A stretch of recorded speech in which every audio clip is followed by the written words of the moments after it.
小惑星帯はびっしり岩が詰まった帯ではありません。岩と岩の間は数百万キロも離れています。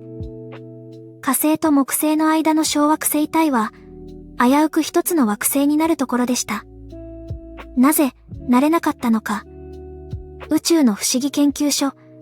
今日は小惑星帯を順番に見ていきます。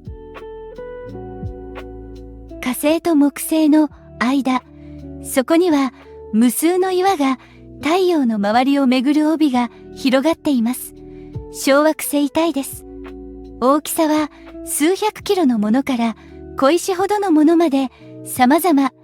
太陽系ができた時の星屑の集まりです。実はこの帯は危うく一つの惑星になるところでした。ところがなれなかったのです。すぐ近くにある巨大な木星、その強い重力が岩たちがまとまろうとするのを邪魔し続けたのです。だから岩たちは一つに集まることができず、今もバラバラのまま回り続けています。帯と聞くと岩がびっしり密集した光景を想像するかもしれません。でも実際は全く違います。岩と岩の間は平均して数百万キロメートルも離れています。隣の岩ははるか遠くの点に過ぎません。ですから探査機はこの帯をほとんど何にもぶつからずにスイスイと通り抜けていけます。驚くことに帯の岩をすべて集めてもその重さは地球の月よりずっと軽いのです。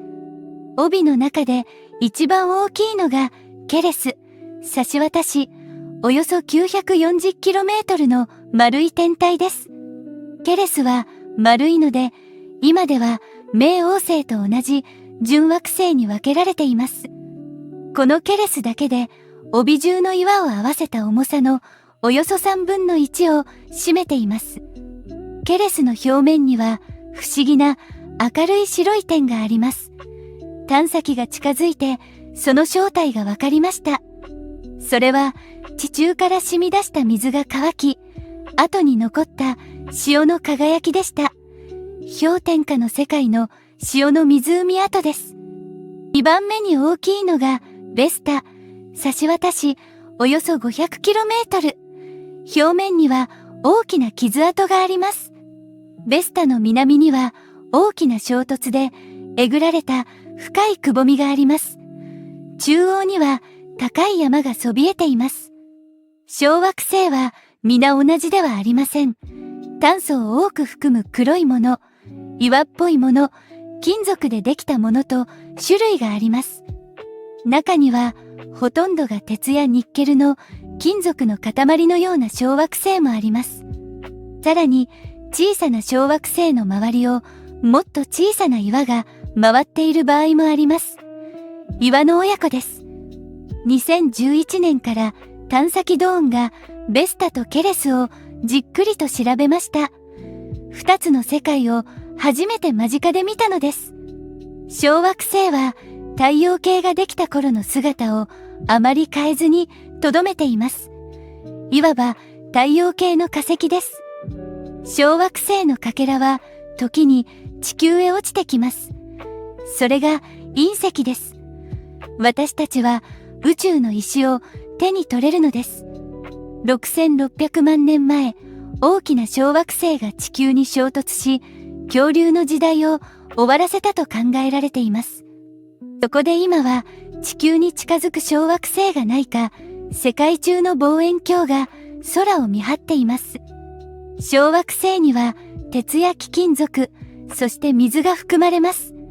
将来、宇宙で資源を得る場所として注目されています。特に水を含む小惑星は大切です。その水ははるか昔、地球の海の元になったのかもしれません。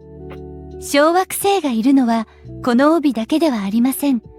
木星と同じ道を前後に並んで進む一群もあります。もしこの帯が一つの惑星になっていたら、太陽系の姿は今と少し違っていたかもしれません。かつては壊れた惑星のかけらとも考えられました。でも今は初めから集まれなかった星屑と見られています。小惑星はただの石ころではありません。一つ一つがそれぞれの歴史を持つ小さな世界です。丸いものもあれば細長いもの、いびつなものもあります。重力が弱く丸くまとまれないからです。その表面はクレーターや大小の岩で覆われ、ゴツゴツしています。長い年月の傷跡です。帯には数えきれない小惑星があり、その多くはまだ間近で見られていません。未知の世界だらけです。近年では小惑星の石を地球へ持ち帰る探査も成功しています。宇宙の石を研究室で調べられるのです。日本の探査機も小惑星から砂粒を持ち帰りました。小さな一粒に太陽系の秘密が詰まっています。火星と木星の間で無数の岩が今も静かに太陽を巡り続けています。岩の数は数えきれないほど、なのに互いは遠く離れ、しんと静まり返っています。惑星になり損ねた星屑。でも、そのおかげで太陽系の始まりがそのまま残されているのです。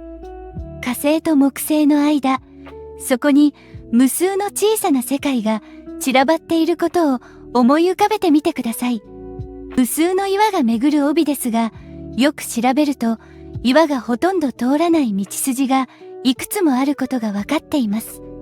その道筋は木星の重力と巡るリズムがぴったり合ってしまう場所です。長い時間のうちに岩が弾き出され、隙間になりました。小惑星の多くはとても早く回っています。一つの岩が1回転するのに数時間しかかからないものも珍しくありません。新しい小惑星を見つけると、その人が名前の候補を出せます。だから帯には町や作曲家の名前がついた岩がいくつも巡っています。2022年、探査機をわざと小惑星にぶつける実験が行われました。その結果、岩が巡る時間が実際に変わりました。木星と同じ道を進む岩の一群にも探査機が向かっています。太陽系ができた頃の姿をそこで確かめようとしているのです。一つ一つは小さくても46億年を旅してきた古い石たち。それが小惑星帯です。惑星になり損ねた無数の星屑。でも、そのおかげで太陽系の始まりの姿が今に残されています。今日の話が面白かったら、高評価とチャンネル登録で応援してください。次回も宇宙の不思議をお届けします。またお会いしましょう。